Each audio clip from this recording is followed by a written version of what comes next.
வாழ்க வளமுடன். ஸ்ரீ ஞானவாசல் நேயர்கள் அனைவருக்கும் ஸ்ரீனிவாசனின் அன்பு வணக்கங்கள். நாராயணவனம் கல்யாண வெங்கடேச பெருமாள் திருக்கோயில் வரலாறு மற்றும் பெருமைகளை இந்த ஆன்மீக பதிவினில் நாம் அறிந்து கொள்வோம். ஆந்திர மாநிலத்தில் திருப்பதிக்கு போகும் சாலையில் நகிரியில் இருந்து சுமார் 15 கிலோமீட்டர் தூரத்தில் உள்ள திருத்தலம் இது. நாராயணவன கோவில் கோபுரம் வெகு தூரத்தில் இருந்தே நம் கண்ணை கவர்கிறது. அழகான உயரமான கோபுரம் அமைந்த பெரிய கோவில். இந்த இடம்தான் ஸ்ரீ வெங்கடேச பெருமாளுக்கு கல்யாணம் நிகழ்ந்த பகுதியாகும்.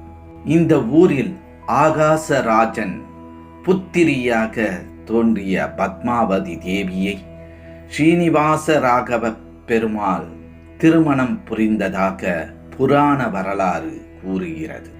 இந்த வனத்தில் தான் சீனிவாசரை தன் தோழியருடன் பத்மாவதி தாயார் பார்த்து மையல் கொண்டார் என்று புராணம் சுவைப்பட இயம்புகின்றது. எழிலோடு கூடிய திருமேனியராக மூலவர் ஸ்ரீ வெங்கடேச பெருமாள் கல்யாண வெங்கடேஸ்வரர் நின்ற திருக்கோலத்தில் ஸ்ரீதேவி பூதேவியுடன் காட்சி அளிக்கின்றார். அவரது புன்னகை வதனத்தில் சிறிது சிந்தையும் உள்ளது போல் தோன்றுகிறது. திருமார்பில் மகாலட்சுமி தாயார் எழுந்தருளியுள்ளார். கல்யாண மாப்பிள்ளை ஆதலால் கையில் கங்கணம் அணிந்து கம்பீரமாக காட்சி அளிக்கின்றார் பெருமாள். தசாவதார ஒட்டியானம் அவர் அழகுக்கு அழகு செய்கிறது. வேட்டையாடச் சென்று பெண்மானான பத்மாவதியை வேட்டையாடியதால் கையில் கத்தியுடன் காணப்படுகின்றார். உற்சவர் கல்யாண சீனிவாச பெருமாள் என்ற திருநாமத்துடன் ஸ்ரீதேவி பூதேவி சமேதராக உள்ளார். சீனிவாசரும் சன்னதியில் அழகாக எழுந்தருளியுள்ளார். மூலவரின் திருவடி தரிசனம் நம் மனதை விட்டு என்றுமே அகலாது. பெருமாளுக்கு புஷ்ப மாலைகள் சாற்றி இருக்கும் விதம் நேர்த்தியாக உள்ளது. புஷ்பங்களை கண்ணை கவரும் வண்ணக் கலவை மிளிரும் வண்ணம் தொடுத்து பகவானுக்கு அர்ப்பணித்து உள்ளது மிகவும் அற்புதம். தனி சன்னதியில் பத்மாவதி தாயார் கம்பீரமாக வீற்றிருந்த காலத்தில் மூலவராக காட்சி அளிக்கின்றார். இது அவருடைய பிறந்த இடம் அல்லவா? எழிற்பொங்க நம்மை வசீகரிக்கின்றார் உற்சவர் பத்மாவதி தாயார். அமர்ந்த கோலத்தில் தாயார் மஞ்சள் சரடுகள் அணிந்து காட்சி அளிப்பது மிகவும் அழகாக உள்ளது. விளம்பி வருஷம் வைகாசி மாதம் உத்திர நட்சத்திரம் அன்று திருமணம் நிகழ்ந்த நாளாக கொண்டாடப்படுகிறது. தீர்த்தம் பரம தீர்த்தம் எனப்படுகிறது. திருச்சானூரில் எழுந்தருளி இருப்பவர் மகாலட்சுமியாகிய அலமீர் மங்கை என்றும், திருக்கல்யாண வைபவத்திற்கு மஞ்சள் அரைத்த இயந்திரம் இன்னும் காணப்படுகிறது. அந்த விவரத்தை நமக்கு புரியும் வண்ணம் தமிழில் எழுதி வைத்துள்ள கோயில் நிர்வாகத்தினரை எவ்வளவு பாராட்டினாலும் தகும். பிரகாரத்தில் தனி சன்னதி கொண்டு ஆண்டாள் நாச்சியாரும் எழுந்தருளியுள்ளார். வேங்கடமா மலையில் ஏகாந்தமாக சேவை சாதிக்கும் ஸ்ரீனிவாசர் இங்கு கல்யாண வெங்கடேச பெருமாளாக காட்சி அளிப்பதால் இவ்வூருக்கு இந்த ஊரின் பெருமாளுக்கும் ஏற்றம் அதிகம். பிராட்டியோடு சேர்ந்து சேவை சாதிக்கும் இந்த கல்யாண வெங்கடேசரை காண இப்போது நிறைய சேவார்த்திகள் வருவது மனதிற்கு நிம்மதியாக உள்ளது. திருமலை போன்றே தரிசன கால அட்டவணை இங்கு உள்ளது. காலை 7 மணியிலிருந்து பகல் 12 மணி வரையிலும் மாலை 5 மணியில் இருந்து இரவு 8 மணி வரையிலும் இக்கோயில் திறந்து வைக்கப்பட்டுள்ளது. இது திருப்பதி தேவஸ்தானத்தை சேர்ந்த கோயிலாகும்.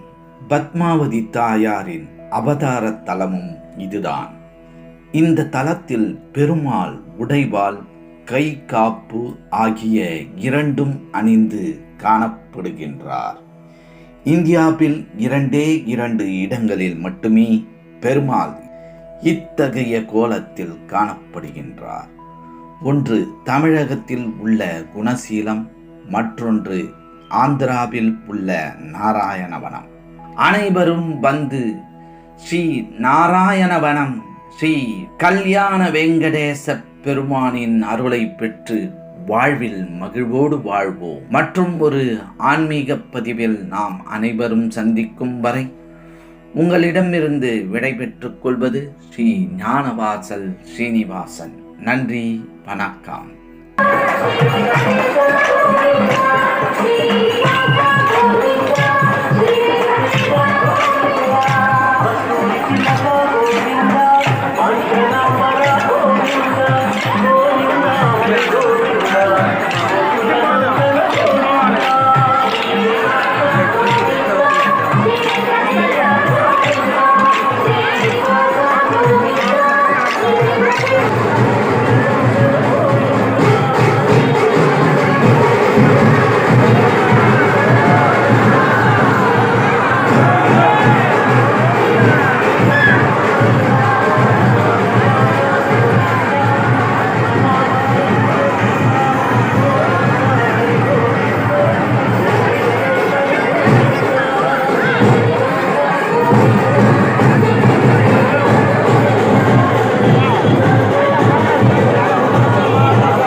எங்களுடைய பதிவு உங்களுக்கு பிடித்திருந்தால் லைக் பண்ணுங்க, ஷேர் பண்ணுங்க. மீண்டும் தொடர்ந்து இது போல பல பதிவுகளை பார்ப்பதற்கு எங்கள் சேனலை சப்ஸ்கிரைப் செய்து பெல் ஐக்கானை கிளிக் செய்து கொள்ளவும். நன்றி, வணக்கம். எங்களுடைய பதிவு உங்களுக்கு பிடித்திருந்தால் லைக் பண்ணுங்க, ஷேர் பண்ணுங்க. மீண்டும் தொடர்ந்து இது போல பல பதிவுகளை பார்ப்பதற்கு எங்கள் சேனலை சப்ஸ்கிரைப் செய்து பெல் ஐக்கானை கிளிக் செய்து கொள்ளவும். நன்றி, வணக்கம்.